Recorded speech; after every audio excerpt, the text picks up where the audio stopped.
दोस्तों वैसे तो बीजेपी और उनके सपोर्टर्स के लिए बीजेपी आलाकमान और अमित शाह द्वारा किया हुआ हर फैसला मास्टर स्ट्रोक होता है, लेकिन कहीं इस बार ये मास्टर स्ट्रोक बीजेपी के लिए डिजास्टर स्ट्रोक साबित ना हो जाए। दोस्तों अमूमन ऐसा होता नहीं, लेकिन एक सुपरस्टार ने बीजेपी को आईना दिखाया है। न केवल आईना दिखाया है बल्कि बीजेपी के सबसे बड़े नेताओं में से एक अमित शाह बीजेपी के चाणक्य के फैसले पर भी उंगली उठा दी है। दोस्तों पिछले 24 घंटे में एक बहुत बड़ा घटनाक्रम हुआ है। आप जानते हैं पिछले एक हफ्ते से इस देश में वक्फ संशोधन कानून के खिलाफ किस तरह का विरोध देखने को मिला है। सड़क से लेकर संसद तक ये विरोध कहीं विपक्षी पार्टियों ने किया इस बिल के विरोध में वोट करते हुए, तो कहीं बिल के कानून बनने के बाद सड़क पर मुस्लिम संगठनों ने किया जुम्मे की नमाज के बाद।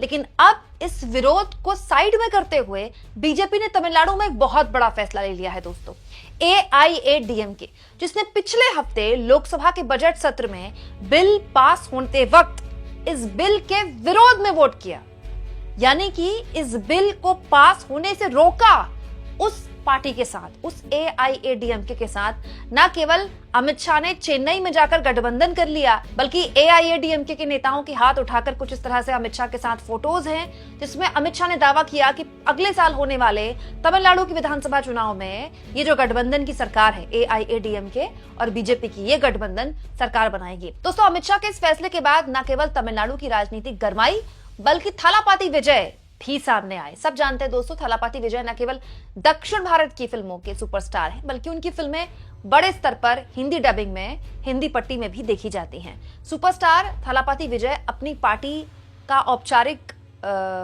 ऐलान कर चुके हैं, बकायदा उनकी पार्टी का लोगो आ चुका है और माना यह जा रहा है कि थलापाती विजय लगातार जिस तरह से सक्रिय है तमिलनाडु की राजनीति में, अगले साल होने वाले विधानसभा चुनाव में वो डेब्यू भी कर लें। और थलापाती विजय का बहुत बड़ा स्टारडम है। और दोस्तों दक्षिण भारत की राजनीति में फिल्मों के जो स्टार्स हैं उनका राजनीति में आना is not a new thing. मतलब वहां के मोस्टली जितने भी बड़े राजनेता हैं अपने अपने दौर में बड़े स्टार रहे हैं, तो वहां इस तरह का चलन है। तो दोस्तों बीजेपी ने जब एआईएडीएमके के साथ गठबंधन किया और अमित शाह बकायदा चेन्नई आए इस गठबंधन का ऐलान करने के लिए, उन्होंने दावा किया कि आने वाली ये जो गठबंधन सरकार है ये 2026 में तमिलनाडु में सरकार बनाएगी, तो थलापाती विजय ने बकायदा औपचारिक तौर पर इस पूरे के पूरे मामले में अमित शाह के बयान के बाद बयान जारी करते हुए कहा, केंद्र में सत्तारूढ़ भाजपा और राज्य सरकार का नेतृत्व कर रही डीएमके जनता के दुश्मन प्रतीत होते हैं, लेकिन वास्तव में वो मूक सहयोगी हैं। तो थलापाती विजय ने आगे कहा, अन्य राज्यों में भ्रष्टाचार सामने आने पर मुख्यमंत्री जैसे शक्तिशाली नेताओं के खिलाफ भी कार्रवाई की जाती है, लेकिन तमिलनाडु में कार्रवाई का सामना करने वाले लोग आसानी से दिल्ली की यात्रा कर लेते हैं। तो थलापाती विजय अपने इस बयान से न केवल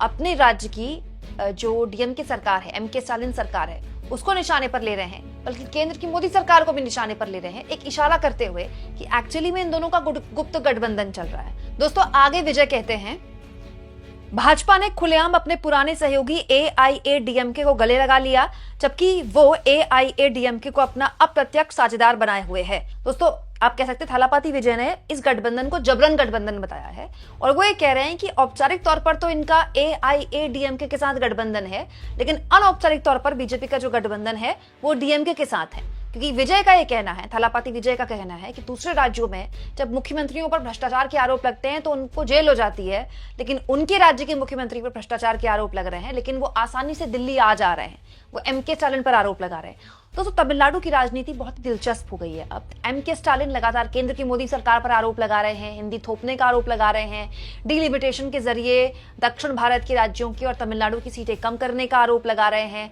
इसके अलावा भी कई गंभीर आरोप बीजेपी पर वो लगाते हैं।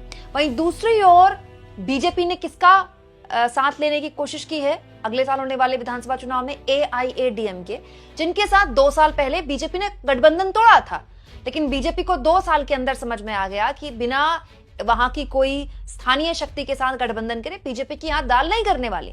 बीजेपी ने लोकसभा चुनाव में पूरी कोशिश की, आरएसएस सक्रिय रहा, मोदी ने कई रैलियां की, मोदी अब भी वहां रैलियां कर रहे हैं, लेकिन बीजेपी के बाद समझ में आ गई है कि वहां स्थानीय नेतृत्व जरूरी है। ठीक वैसे ही जैसे आंध्र प्रदेश में चंद्रबाबू नायडू के नेतृत्व में ही बीजेपी चुनाव लड़ती है, जैसे आंध्र प्रदेश में बीजेपी छोटा भाई है, वैसे ही तमिलनाडु में भी बीजेपी छोटा भाई की भूमिका में रहना चाहती है, ताकि उसका जनाधार आज नहीं तो कल तो बड़ा हो जाए।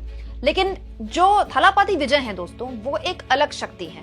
थालापाती विजय न केवल केंद्र की मोदी सरकार को निशाने पर लेते हैं अलग अलग मुद्दों पर, बल्कि राज्य में एमके स्टालिन को भी निशाने पर लेते हैं और वो एक तीसरे विकल्प के तौर पर उभरना चाहते हैं तमिलनाडु में। एक तरफ एआईएडीएमके है, एक तरफ डीएमके है। इन दोनों के बीच कहीं वो अपने वोटर को दिखाई देते हैं कि देखिए ना तो मैं इनके साथ हूं ना मैं इनके साथ हूं। हालांकि अगर मैं थालापाती विजय की बात करूं दोस्तों, तो वो लगातार अलग अलग मसलों पर सरकार को आईना दिखाते रहे हैं। दोस्तों, थालापाती विजय ने जब वक्फ संशोधन बिल पर बहस हो रही थी उस वक्त भी इसका विरोध किया था। हालांकि वो एक बिल्कुल नई शक्ति है, वो पहली बार चुनाव लड़ेंगे, उनके कितने विधायक आते हैं बाद में, क्या वो लोकसभा चुनाव भी लड़ते नहीं लड़ते, वो तो खैर भविष्य के गर्भ में है। लेकिन वक्फ संशोधन बिल जब पेश किया गया था तो विजय ने इसका विरोध किया था। इसके अलावा सीएए जब आया था सालों पहले, बाकायदा अमित शाह उस बिल को लेकर आए थे और बहुत जोरों शोरों के साथ कुछ इसी तरह से सीएए भी लाया गया था। उस वक्त भी थालापाती विजय ने इसका विरोध किया था। तो विजय लगातार केंद्र की मोदी सरकार को भी अलग अलग मसलों पर निशाने पर लेते रहे हैं और उनके तेवर बता रहे हैं कि वो आगे भी लेंगे, बल्कि राज्य की एमके स्टालिन सरकार को भी निशाने पर ले रहे हैं भ्रष्टाचार के मामले में। हालांकि अमित शाह को सुनाने वाले केवल विजय नहीं थे, एमके स्टालिन ने भी कल अमित शाह को अलग अलग मुद्दों पर खूब सुनाया है, ये कहते हुए कि अमित शाह कम से कम लॉ एंड ऑर्डर के मामले में हमको तो ना सुनाए। दोस्तों, हुआ ये कि जब अमित शाह चेन्नई में थे तो वो अलग अलग मसलों पर राज्य की जो एमके स्टालिन सरकार है उसको निशाने पर ले रहे थे अमित शाह, और उनमें से एक मसला था लॉ एंड ऑर्डर, कानून व्यवस्था।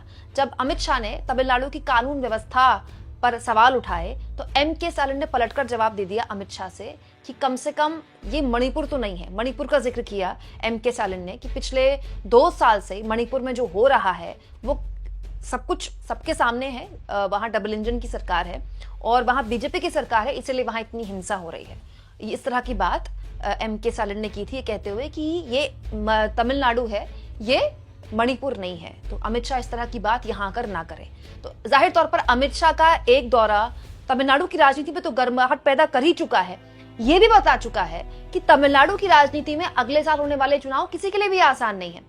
आप ये मानकर चलिए दोस्तों कि एमके स्टालिन का जो उनकी पार्टी का गठबंधन है वो कांग्रेस पार्टी के साथ गठबंधन हो जाएगा बहुत जल्द। दोस्तों, आपको क्या लगता है, तमिलनाडु की राजनीति क्या अगले साल होने वाले विधानसभा चुनाव से पहले कोई बड़ी करवट बैठेगी? तो सवाल तो बीजेपी से भी पूछे जाएंगे कि आखिर ठीक चुनाव से पहले क्यों बीजेपी को एआईएडीएमके से गठबंधन करना पड़ा। ये वही पार्टी है जिन्होंने वक्फ संशोधन बिल के खिलाफ वोट किया था, उनके खिलाफ संसद में बोले थे और अब बीजेपी ने इनसे हाथ मिला लिया। आप चाहें तो मेरे इस वीडियो में पूरी खबर तफसील से समझ सकते हैं कि कैसे वक्फ संशोधन बिल पर बीजेपी ने एक बड़ा यू टर्न ले लिया। इसके अलावा विजय जैसे सुपरस्टार का राजनीति में आना और अपना पहला चुनाव लड़ना और इतनी मजबूती से केंद्र की मोदी सरकार और राज्य की स्टालिन सरकार को भी निशाने पर लेना, ये वहां की राजनीति कितना बदल सकता है, कमेंट बॉक्स में जरूर लिखें। और जितना हो सके दोस्तों चैनल को शेयर भी करें, सब्सक्राइब भी करें और थैंक्स और ज्वाइन, ये 2 ऑप्शन है जिसके जरिए आर्थिक तौर पर भी अगर आप चाहें तो मेरे चैनल के हाथ मजबूत कर सकते हैं।